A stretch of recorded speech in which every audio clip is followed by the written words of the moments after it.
Everyone, आप सभी का बहुत बहुत स्वागत है मेरे चैनल रियल स्टोरी टेलर पे। और आज मैं आपके साथ इमॉर्टल नाइनटेल फॉक्स का नेक्स्ट पार्ट लेके हैं। चलिए उसे शुरू करते हैं।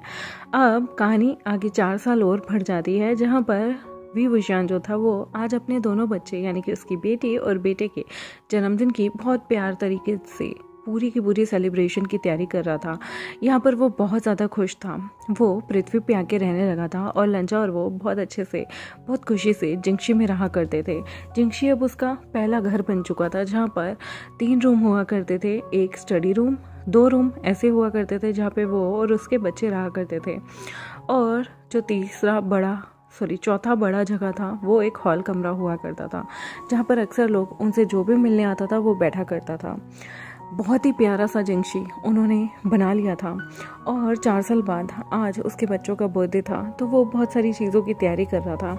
उन्होंने सोचा था कि वो अपने सेक्ट में बच्चों को बहुत अच्छे से बच्चों का बर्थडे सेलिब्रेट करेंगे, और वो हर साल इसी तरीके से बच्चों का बर्थडे सेलिब्रेट करते आए हैं पिछले 2 सालों से। क्योंकि उससे पहले विंग जो था वो बहुत ज़्यादा वीक हुआ करता था।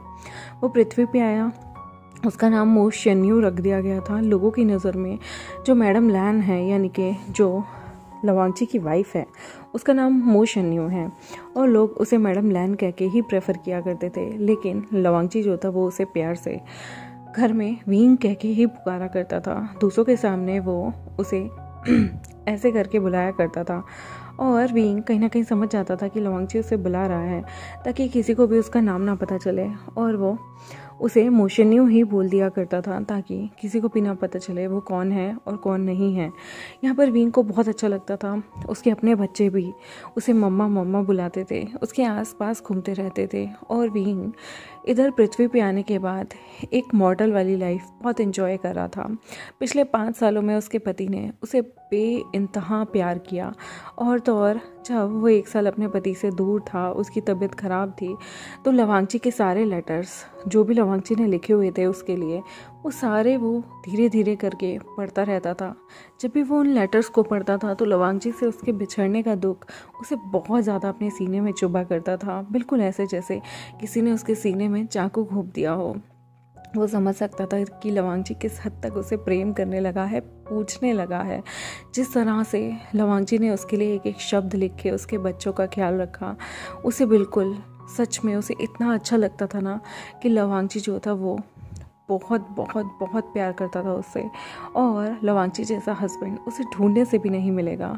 वो खुद को इतना लकी समझता था। वो मन में सोचता है अगर फुयाओ ने 10,000 साल पहले ड्रामा नहीं किया होता, फेक चीज़ें नहीं की होती, तो शायद उसकी और लियांगझा की शादी हुई होती।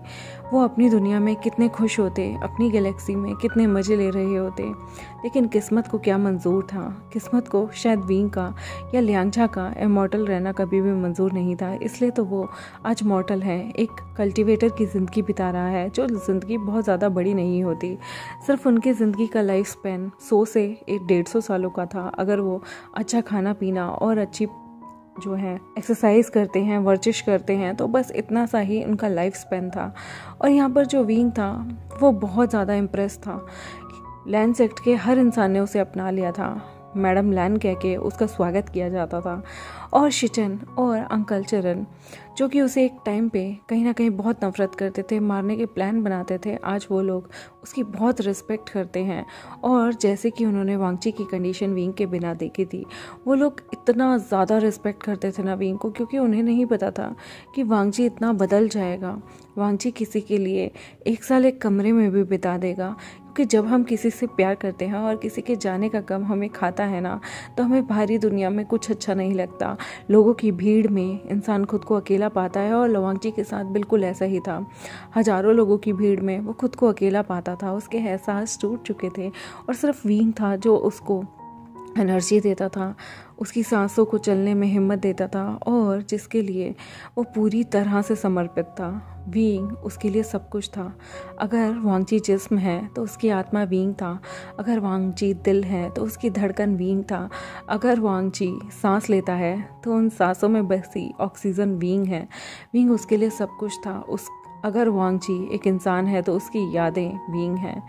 अगर वांग जी एक दिमाग है तो उस दिमाग की सोच सिर्फ विंग है, और विंग उसके लिए इतना कुछ था ना कि वांग जी वो चीज़ शब्दों में बयान ही नहीं कर सकता था। विंग का पूरा ख्याल 2 सालों तक 3 सालों तक उसने इतने अच्छे तरीके से रखा। मैडम लैन लोग नाम सुना करते थे कि वांग जी किसी के लिए इतना ज़्यादा प्यार कैसे कर सकता है। उसका खाना बनाना, उसकी देख रेख करना, बच्चों को संभालना, अकेले ही सब कुछ वांग जी किया करता था। कभी कभी शाम को उसकी मदद करने वेंडिंग भी आ जाया करते थे, लेकिन वो ज़्यादा देर दूसरे सेक्ट को छोड़ नहीं सकते थे। और लेन शिचन भी काफ़ी बार वांग जी के बच्चों की हेल्प करते थे। उनकी एक बहुत प्यारी सी एक अटेंडेंट हुआ करती थी जो विंग के साथ रहा करती थी। वो भी बच्चों का बहुत ख्याल रखती थी। एक ओमेगा लड़की थी, बहुत छोटी सी थी, जिसका नाम आचिंग रखा गया था। विंग ने उसे भी एज अ डॉटर अडॉप्ट कर लिया था। वो उम्र में काफ़ी बड़ी थी, लेकिन लेन सेक्ट उसका पढ़ाने का सारा खर्चा उठा रहे थे। विंग के बच्चों का ख्याल अपनी गोद में रखना, उन बच्चों को अपनी बिल्कुल बहन और भाई की तरह प्यार करना। आचिंग बहुत प्यारी थी, और आचिंग जो थी वो विंग का बहुत ख्याल रखती थी। विंग जैसे वहाँ आचिंग एक अनाथ थी, तो उसके माँ बाप नहीं थे, लेकिन उसके लिए सब कुछ उसकी माँ, उसके बाबा, विंग और वांगजी थे। आचिंग बहुत बहुत अच्छी थी, और वो छोटे से शिजुई का बहुत प्यार तरीके से ख्याल रखती थी। और श्यानली यानी कि विंग की बड़ी बेटी, वो तो अपनी दीदी को शिजे कहती थकती नहीं थी, और सिजुई भी अपनी शिजे से बहुत प्यार करता था।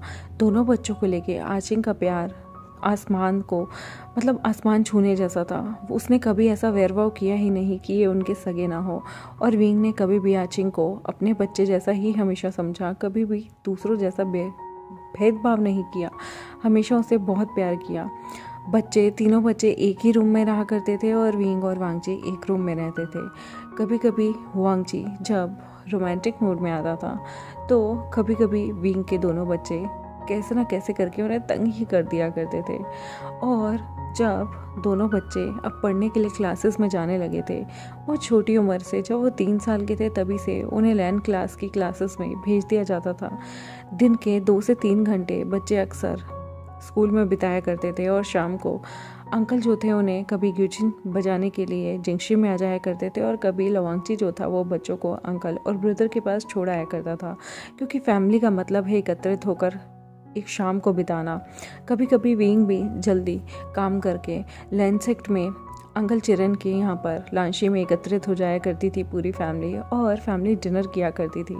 क्योंकि सुबह सबके टाइमिंग अलग अलग हुआ करते थे, तो वो लोग मेस में खा लेते थे लैंसेक्ट की, लेकिन रात का वक्त वो घर की तरह बिताया करते थे। कभी कुक जो था वो यानी कि खाना बनाना, कुकिंग करना, वो सिर्फ विंग किया करता था, और कभी लवांगची भी उसके साथ लग जाता था। और कभी कभी तो ऐसा होता था कि शिचन सबके लिए कुक करके लेके आते थे। वो अपनी इतनी भारी भरकम शेड्यूल में से भी उनके लिए वक्त निकाला करते थे, क्योंकि फैमिली हर इंसान की प्रेफरेंस होती है। और एक बार तो हद ही हो गई थी। बच्चों के चौथे जन्मदिन पे अंकल चिरन ने खाना बनाया था बच्चों के लिए स्पेशली पहली बार अंकल चिरन ने अपने रूल्स को तोड़ते हुए मीठा बच्चों के लिए बनाया। उनका मन था कि बच्चों के लिए खीर बनाई जाए, ऑल्दो वो सबको मीठा खाने से रोकते थे। स्पेशली वांगजी जब छोटा था तो वो अक्सर वांगजी को मीठा खाने से बहुत रोका करते थे, क्योंकि उनका मानना था मीठा खाने से बच्चों के दांत खराब हो जाते हैं। लेकिन जब वो देखते हैं कि श्यानली, जो कि विंग की डिटो कॉपी थी, और उसे दूसरों को बुली इन द सेंस दूसरों से अपनी बातें मनवाना बहुत अच्छे से आता था, तो वो अंकल चिरन के पास बहुत बेबी सा फेस लेके जाती है और कहती है, प्लीज़ दादू प्लीज़ मेरे लिए कुछ बनाओ ना। तो अंकल चिरन कहते हैं, क्या खाना है तुम्हें? तो वो कहती है, दादू मुझे खीर खानी है, और ऐसी वैसी नहीं, मुझे ना आचिंग सिस्टर ने बताया जब वो बाहर रहती थी ना दूसरी जगह पे, तो वहाँ पर एक बहुत प्यारी केसर की खीर बनती थी और बादाम भी डलते थे, मुझे वैसी खीर खानी है। यहाँ पर आचिंग से पूछ के सारी रेसिपी चिरन ने उसके चौथे बर्थडे पे खीर बनाकर उसे सरप्राइज़ दिया। वो मीठा इतना प्यारा लगा बच्चों को कि जब भी कोई अच्छा ओकेजन होता था या बच्चे क्लास में अच्छा परफॉर्म करते थे तो अक्सर चिरन उनके लिए मीठा बना दिया करता था। ये बहुत कम ही हुआ करता था, 1-2 महीने में एक बार, लेकिन चिरन को उन बच्चों से बहुत प्यार हो चुका था। उसने वांगजी की वो तड़प देखी थी जिसकी वजह से वो कभी भी बच्चों को नेग्लेक्ट नहीं कर सकता था। भले ही अपने टाइम में वो वांगजी और उसके ब्रदर के साथ बहुत कठोर रहा, बहुत ज़्यादा स्ट्रिक्ट रहा और बहुत ज़्यादा हार्ड रहा, लेकिन अब उसे एक चीज़ समझ में आ गई थी। कहते हैं ना, इंसान अपने पैसों से ज़्यादा इंटरेस्ट से प्यार करता है। वैसे ही जो चिरन थे अंकल, वो कहीं ना कहीं सबसे ज़्यादा प्यार वांगजी के बच्चों से करते थे, क्योंकि दादा और पोते यानी कि दादा और पोती की जो जोड़ी होती है वो बिल्कुल डिफरेंट होती है। क्योंकि अपने बच्चों से तो हर किसी को प्यार होता है, लेकिन अपने बच्चों के बच्चों से बहुत ज़्यादा प्यार होता है और लोग अटैच हो जाते हैं। और यही बात ना अंकल चिरन के साथ हो गई थी। जितने वो वांगजी और शिचन के साथ सख्त थे, जितना वो और लोगों के सामने सख्त हुआ करते थे, उतने ही ज़्यादा वो सॉफ्ट इन दोनों बच्चों के साथ थे। क्योंकि इन दोनों बच्चों ने दुनिया में 1 साल तक अपनी माँ को बहुत अजीब सी कंडीशन में देखा और उन्होंने अपने बाबा से भी दूरी बनाए रखी। इस जालिम दुनिया के चलते उन बच्चों ने 1 साल की उम्र में क्या क्या नहीं सहा। उन्होंने अपना सर्वाइवल निकाला और आज भी विंग को अपनी आइडेंटिटी छुपा के रखनी पड़ती है। वांगजी विंग से बहुत प्यार करता है और विंग ने अपनी इमॉर्टैलिटी खोने के बाद कितने सालों तक बेड पे अपनी दिनचर्या बिताई है, अपना दुख बिताया है। और अगर ऐसे टाइम में चिरन को बच्चों से लगाव ना हुआ तो शायद उनकी ये ज़िंदगी ये व्यर्थ होती। और कल्टीवेशन वर्ल्ड में किसी ने ये नहीं कहा कि आप आदर्शों पे चलते चलते लोगों के साथ कठोर हो जाएं और पत्थर दिल बन जाएं। अंकल चिरन को एक चीज़ समझ में आ गई थी कि जब इंसान बुढ़ापे में आता है ना, तो वो भी खुद बच्चा बन जाता है। तब उसे बड़ों के साथ बहुत ज़्यादा गुस्सा करना नहीं अच्छा लगता, तब उसे बच्चों के साथ बच्चे बनने में काफ़ी आनंद आता है। और यही आनंद अंकल चिरन बहुत अच्छे से यूज़ किया करते थे, जिसकी वजह से विंग और वांगजी को रोमांस का काफ़ी ज़्यादा मौका मिल जाया करता था। वांगजी जब भी वो विंग के साथ इंटीमेट हुआ करता था, तब वो विंग के अपनी कोर एनर्जी देते हुए उसे कैसे ना कैसे करके हील करने की कोशिश करता था। यहाँ पर वांगजी और उसके अंकल, उसके ब्रदर शिचन ने जैसे तैसे करके जो थी कोशिश की थी कि वांगजी एक ऐसी चीज़ बनाए, एक ऐसा स्टोन क्रिएट करे, या फिर कहूँगी एक स्टोन में ऐसी जान, ऐसी एनर्जी डाल दे जिसकी वजह से विंग की जो बॉडी है वो फिर से स्ट्रेंथन हो जाए। इसकी पूरी की पूरी कोशिश अंकल चिरन, शिचन और वांगजी करते हैं। इसी बीच जिन सेक्ट से उनके सेक्ट में म्यम्या का आना जाना बहुत ज़्यादा लग चुका था। म्यम्या अक्सर जिन सेक्ट की सारी कमान को लेकर जो भी जिन जुश्चन का हुक्म हुआ करता था, वो सारी चीज़ें लेकर यहाँ पर आया करती थी। और यहाँ पर उसका अक्सर जो भेंट हुआ करती थी वो chief cultivator of this cultivation world लैन शिचन से हुआ करती थी। और लैन शिचन और उनके बीच नज़दीकियाँ बढ़ने लगी। म्यम्या एक बहुत प्यारी ओमेगा थी, उसका विंग से भी बहुत ज़्यादा अच्छा दोस्ताना हो गया था। वो विंग के साथ काफ़ी वक्त बिताती, उसे बच्चे भी बहुत पसंद थे और वो दिल की भी बहुत अच्छी थी। अक्सर जेवजुन म्यम्या जब भी आती थी तो वो अपने हांशी को बहुत अच्छे तरीके से क्लियर रखा करते थे। वो अपने हांशी को बहुत सजाने लगे थे, जो देखने के बाद कहीं ना कहीं लंजा और विंग को ये समझ आने लगा था कि अब शिचन के भी शादी का वक्त आ गया है। अब उनके ब्रदर को भी एक पार्टनर चाहिए, और जब ब्रदर एक पार्टनर को चूज़ कर लेंगे तो यहाँ पर वांगजी की अपने ब्रदर के प्रति टेंशन कहीं ना कहीं कम हो जाएगी। और वो हमेशा चाहता था कि उसके ब्रदर ने हर चीज़ की जिम्मेदारी अपने सिर पे ली है। इस पर वक्त आया था कि वो अपने बारे में सोचे, अपने परिवार के बारे में सोचे।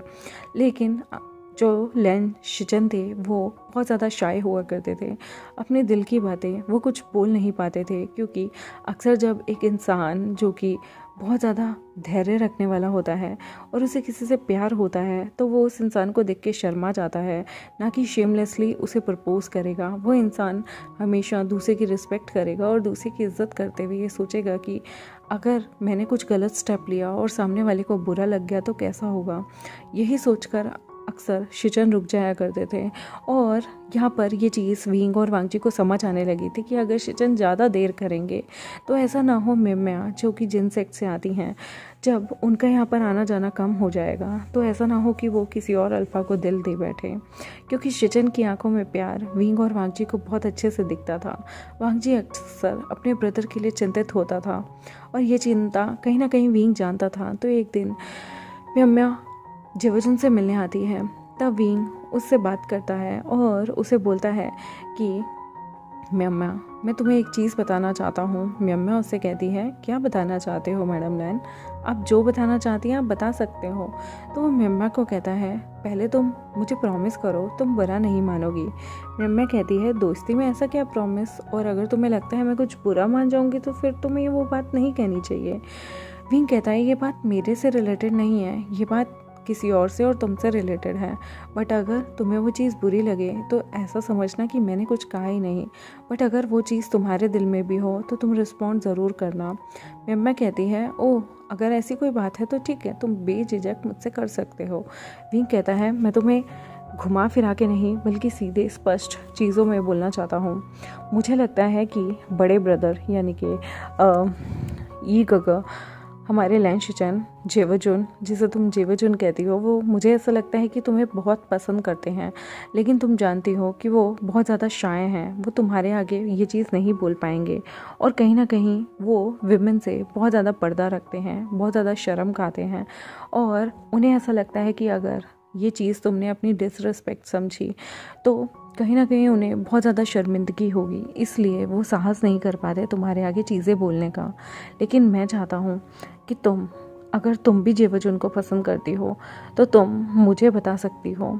मुझे पता है एक औरत होने के नाते, एक ओमेगा होने के नाते अपनी चीज़ों को एक्सप्रेस करना तुम्हारे लिए बहुत अजीब होगा। तुम अपना टाइम लो, अगर तुम्हें वो पसंद है तो तुम ज़रूर मुझे बता देना। मिम्या शर्माते हुए, उसके गाल लाल होते हैं और बिल्कुल गुलाब जैसे होते हैं। वो बिल्कुल गुलाब के पेटल्स जैसे लग रहे थे, चमचमाते टमाटर की तरह लाल हो गए थे। और यहाँ पर विंग कहता है क्या हुआ, तुम ब्लश क्यों कर रही हो। मिम्या मुस्कुराते हुए कहती है जैसे जेवजुन है सेम हाल मेरा भी है। मुझे तो समझ ही नहीं आता था वो इतने बड़े चीफ कल्टीवेटर हैं, मैं उन्हें कैसे प्रपोज करूं, किस मुंह से बोलूं कि मैं उन्हें पसंद करती हूं। लेकिन विंग तुमने आज बहुत अच्छी चीज़ कही, अगर तुम नहीं बताते तो मुझे पता ही नहीं चलता कि वो भी मेरे अंदर इंटरेस्टेड है। वैसे सच कहूँ तो जेवजुन बहुत अच्छे हैं, हर लड़की का ड्रीम लेंसेक्ट में शादी करना हो सकता है, क्योंकि यहाँ के जो इंसान होते हैं वो राइटेसियस होते हैं और वो अपने स्पाउस को अपनी जान से भी बढ़कर प्यार करते हैं। मुझे नहीं पता मुझे सेल्फिश होना चाहिए या मुझे दिल की बात करनी चाहिए या फिर मैं बेशर्म हो रही हूँ, लेकिन सच बताऊँ ना तो मैं उन्हें किसी से शेयर नहीं करना चाहती। और दिल की बात कहूँ तो मैं उन्हें बहुत पसंद करती हूँ और मैं सिर्फ उनकी होके रहना चाहती हूँ। लेकिन मुझे डर लगता है, मुझे ये नहीं पता था कि वो मुझे पसंद करते हैं या नहीं, तो मुझे सच में डर लगता था कि कहीं ऐसा ना हो मैं उन्हें कुछ भी बात कहूँ और वो ऑफेंसिव हो जाएं, जिसकी वजह से मेरे और उनके सेक्ट में दरारें पड़ जाएं। विंग मुस्कुराता है और कहता है ये मैटर मुझ पर छोड़ दो, अगर तुम्हें वो पसंद है तो तुम्हारी शादी के लिए रिश्ता मैं भिजवाऊंगा और जेवजुन से भी बात मैं करूँगा। मैं शर्माती है और कहती है ओके, अगर तुम ऐसा करना चाहो तो मैं इंतज़ार करूँगी, और अगर तुम रिश्ता भेजो तो तुम सेक्ट लीडर के पास रिश्ता भेजना ताकि वो लोग अप्रूव कर सकें। वो मुस्कुराती है और वहाँ से चली जाती है। विंग कहता है मैम लेकिन मैंने बहुत सारी चीज़ें बनाई थी, तुम खाकर तो जाओ। वो मुस्कुराते हुए कहती है कि अगर सब ठीक रहा तो मैं भी एल्डर मैडम लैन बन जाऊंगी, फिर ज़रूर खाऊंगी। और वो ऐसे कह के चली जाती है। विंग और लवांगची डरते डरते शिचन से इस बारे में बात करते हैं। शिचन का चेहरा देखने लायक था जब उसके छोटे भाई और छोटे भाई की पत्नी यानी कि विभूषण ने उसके सामने ये चीज़ें बोली, तब वो शर्मा रहे थे। तब विंग कहता है कि जेवजुन क्या आपको वो पसंद है तो आप बता दीजिए। जेवजुन घबराहट से कुछ नहीं बोलते, वो बस स्माइल करते हैं और ब्लश कर रहे होते हैं। तो वांगची कहता है प्लीज़ ब्रदर बताइए ना कि आपको पसंद है लेडी मिम्या। तो यहाँ पर मुस्कुराते हुए जेवजुन कहते हैं ऐसी प्यारी ओमेगा लड़की किसे पसंद नहीं होगी। ऑफ कोर्स वो इतनी अच्छी हैं कि किसी को भी पसंद आ जाए। यहाँ पर बीइंग अनोय होते हुए कहता है, मैंने किसी की बात नहीं की है, मैंने आपकी बात पूछी है, क्या आपको पसंद है? मुस्कुराते हुए जिवोजुन कहते हैं, बिल्कुल, मैं कौन होता हूँ उन्हें नापसंद करने वाला।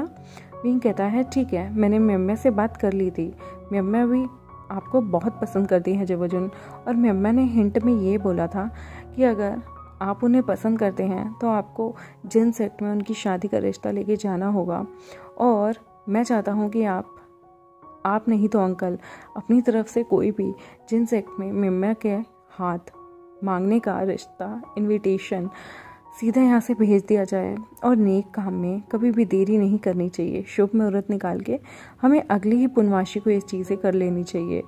यहाँ पर मुस्कुराते हुए जिवोजुन कहते हैं, अर्शियन तुम कितने ज़्यादा डेस्परेट हो चीज़ों के लिए।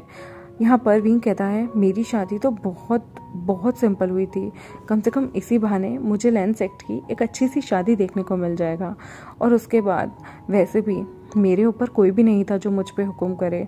लवांगची तो बिल्कुल बिल्कुल मुझ पे हुक्म नहीं करता, कम से कम मेरी जेठानी आएगी वो तो मुझ पे बहुत अच्छे से हुक्म करेगी।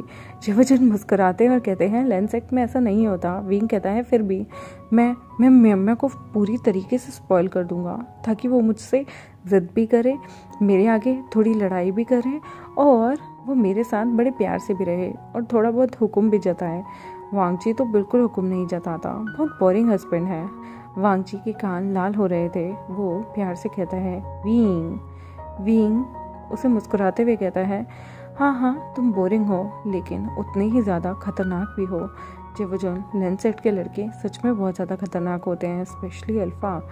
यहाँ पर मुस्कुराते हुए जो जिवोजुन थे वो शर्मा जाते हैं और वो दूसरी साइड मुँह कर लेते हैं। वो चाय की घुट्टी लेते हुए आराम से चुस्की लेते हुए एंजॉय कर रहे होते हैं, और लवांगची के कान लाल हो रहे थे।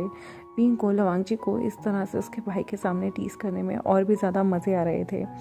गाइस, यहाँ पे ये पार्ट ख़त्म होता है और नेक्स्ट पार्ट जो अगला आएगा वो इस स्टोरी लाइन का आखिरी पार्ट होगा। तो आई होप आपको ये स्टोरी लाइन पसंद आई हो। मेरे चैनल को सब्सक्राइब, वीडियोस को लाइक, बेल आइकन को प्रेस करना बिल्कुल मत भूलिएगा। मिलते हैं नेक्स्ट पार्ट में, तब तक के लिए बाय बाय।